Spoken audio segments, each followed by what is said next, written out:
এক দেশে ছিল এক ছোট্ট গ্রাম, নাম তার চন্দ্রপুর। গ্রামটি ছিল খুবই সুন্দর, চারিদিকে সবুজ শ্যামল, পাহাড় আর নদীর কোলে লুকিয়ে থাকা এক শান্তিপূর্ণ স্থান। এই গ্রামে বাস করত এক মিষ্টি মেয়ে, যার নাম রূপা।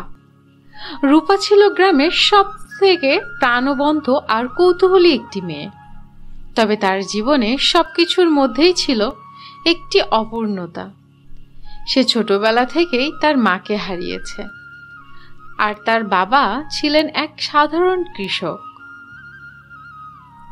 রূপার সবচেয়ে প্রিয় কাজ ছিল গ্রামের পাশের জঙ্গলে ঘুরে বেড়ানো। একদিন বিকেলে রূপা জঙ্গলে হাঁটতে হাঁটতে একটি অদ্ভুত আলো দেখতে পেল। আলোটি ছিল সোনালী রঙের এবং তা গাছপালার ফাঁক দিয়ে ঝলমল করছিল।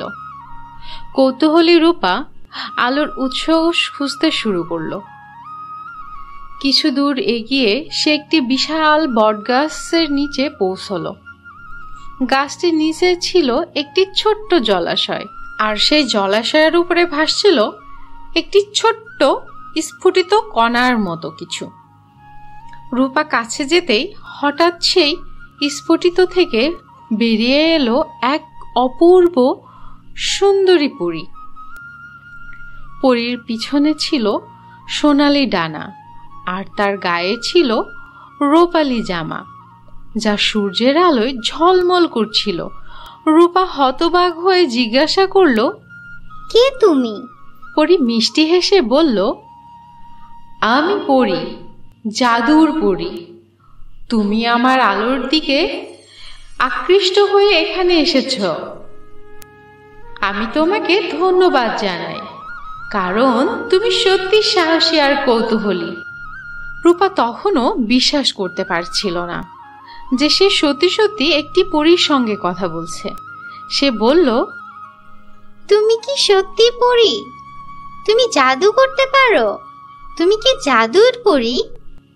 হ্যাঁ, আমি জাদুর পরী, কিন্তু আমার জাদু শুধুমাত্র ভালো কাজের জন্য ব্যবহৃত হয়। তোমার জন্য আমি একটি বিশেষ জাদু করতে চাই। আমার জন্য? কেন? তুমি খুব নিষ্পাপ এবং সুন্দর মনের মানুষ। আমি তোমার মনের ইচ্ছা পূরণ করতে চাই। বলো, তোমার সবচেয়ে বড় ইচ্ছা কি? রূপা কিছুক্ষণ চুপ করে থেকে ভেবে বলল, আমি চাই আমার বাবা যেন আর কষ্ট না করে। সে খুব কষ্ট করে, দিন রাত পরিশ্রম করে। আমি চাই আমাদের গ্রামটি আরো সুখী এবং সমৃদ্ধিশীল হোক। পরী তার কথা শুনে মুগ্ধ হলো। সে বলল, তোমার ইচ্ছা সত্যি সুন্দর। আমি তোমার ইচ্ছা পূরণ করব, তবে এর জন্য তোমাকে একটি ছোট্ট কাজ করতে হবে। রূপা উৎসাহিত হয়ে বলল, কি কাজ করতে হবে বলুন, আমি তা করব। তোমাকে এই জঙ্গলের আরো গভীরে একটি বিশেষ ফুল খুঁজে নিয়ে আসতে হবে। সেই ফুলে রয়েছে এমন শক্তি যা তোমার ইচ্ছা পূরণ করতে সাহায্য করবে। কিন্তু তোমাকে সাহসী হতে হবে, কারণ পথটি সহজ নয়। রূপা পরীর কথা শুনে ভয় না পেয়ে বলল, আমি প্রস্তুত, তুমি আমাকে পথ দেখাও। পরী তার সোনালী ডানা মেলে রূপাকে পথ দেখাতে শুরু করলো। তারা জঙ্গলের আরো গভীরে গেল। পথে রূপা অনেক বাধার সম্মুখীন হলো। প্রথমে তাকে পার হতে হলো একটি বড় নদী। নদীটি স্রোতহীন, কিন্তু পরী তার জাদুর মধ্যে রূপাকে একটি সেতু তৈরি করে দিল। এরপর এক অন্ধকার গুহায় পৌঁছালো। গুহাটির ভিতরে ছিল অনেক ভয়ঙ্কর জীব। তবে পরীর সচর্চের ভয় না পেয়ে সে এগিয়ে চলল।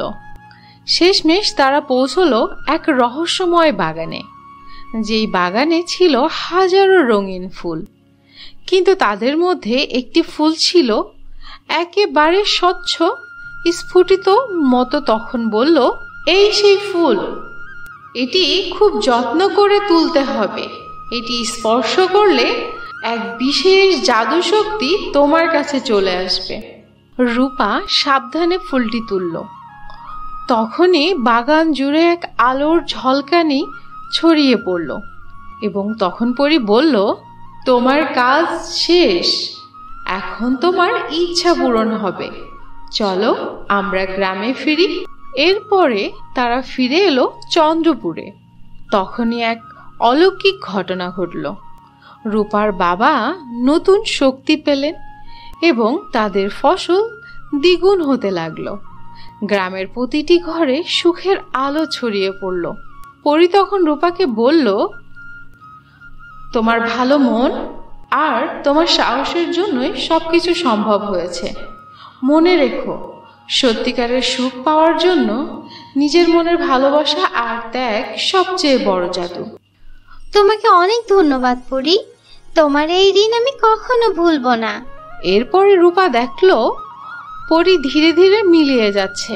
তবে রূপার মন জানতো পরী তার সারা জীবনের জন্য এক বড় শিক্ষার স্মৃতি রেখে গেল।